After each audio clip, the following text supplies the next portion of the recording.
So right now we're in the back.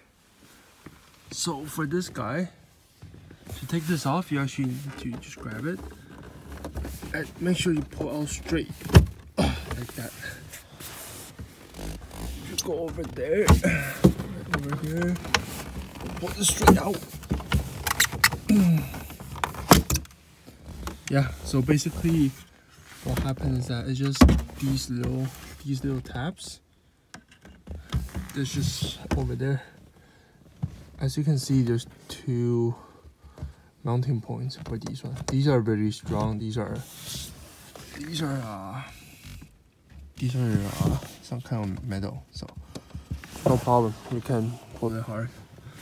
And we just gotta do this one connector right there.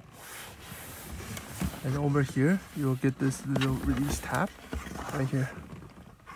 You just have to pull it up, and then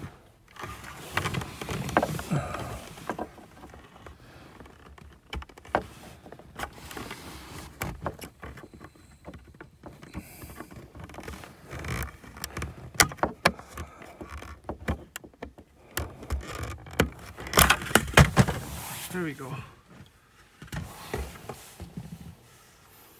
Now with the new guy, just make sure you plug it in the same way. And then when you install it,